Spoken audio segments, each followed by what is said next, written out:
ሰላም ጤና ይስጥልኝ አድማጭ ተመልካቾቻችን፣ የቮይስ ኦፍ ራያ በሳምንት አንዴ በትንታኔ የምንመለከታቸው አበይት ጉዳዮች ወደ እናንተ የምናደርስበት ሰዓት ላይ እንገኛለን።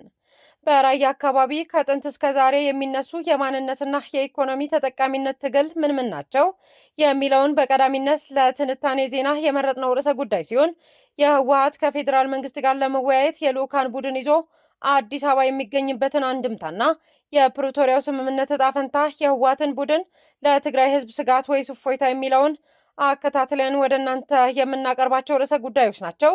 ቆይታችሁ ከቮይስ ኦፍ ራያ እንድታደርጉ እንጋብዛለን።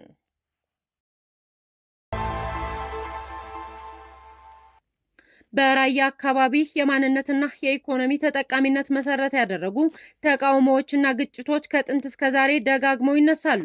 ራዮች የነጻነትና አልረገጥ እምቢ ብሎ የመታገልና የማመጽ ተምሳሌት መሆናቸው የታሪክ ድርሳናት ያትታሉ። የራያ ህዝብ ባለፉት 3 አስርት ዓመታት ከኢኮኖሚ ተጠቃሚነት ገሸሽ ተደርጎ ለምን ቆየ የሚለውን እናያለን። የራያን ህዝብ የዘመናት የማንነትና ራስን በራስ የማስተዳደር ጥያቄ ከጥንት ከቀዳማይ ወያኔ ጀምሮ እንደተነሳ የሚያሳይ ሲሆን የራያን ህዝብ የማንነትና ከተለያዩ ጭቆናዎች ነፃ የሚወጣበት ከውስጥ ኃይል የማንነት መደፍጠጥ፣ የመልካም አስተዳደር እጦት፣ የኢኮኖሚ አለመጠቀም፣ የአስተዳደር ተጽዕኖ በሚደርስበት ጊዜ እንዲሁም ከውጭ የባዕድ ወራሪዎች ሀገራችን ስትወረር በዘመቻው በመሳተፍ በሚያስመዘግቧቸው ድልና በቁርጠኝነት የሚታገል ጀግና ህዝብ እንደሆነ የሚያሳይ ነው።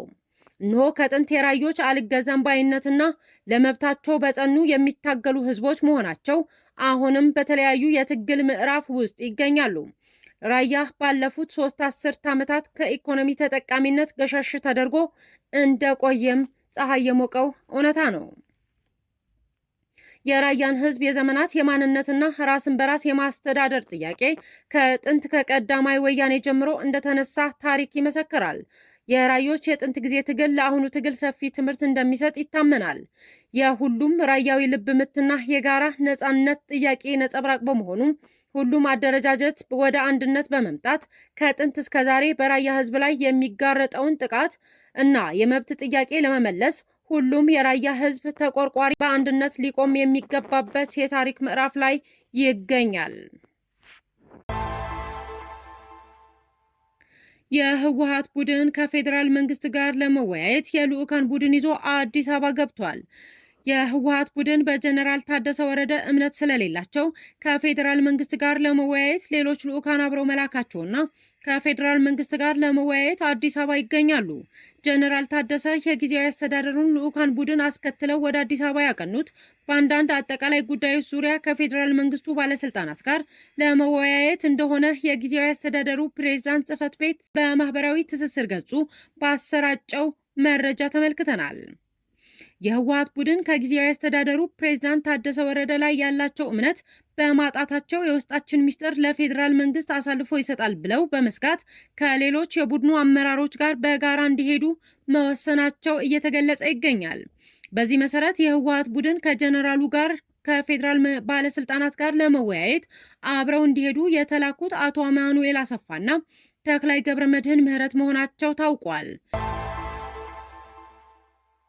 የሱዳኑ ብሔራዊ ጦር አዛዥ ጀነራል አብዱል ፈታህ አልቡርሃን ካይሮ መግባታቸው ተሰምቷል። ጀነራሉ ከቀናት በፊት ሳውዲ አረቢያ ሪያድ የነበሩ ሲሆን በትናንትናው ዕለት ግብጽ ገብተዋል።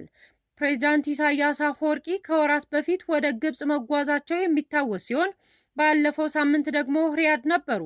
አቶ ኢሳያስ ወደ አስመራ በተመለሱበት ዕለት ጀነራል አልቡርሃን የሻዕቢያን እግር ተክተው በዕለቱ ሳውዲ አረቢያ ገብተዋል።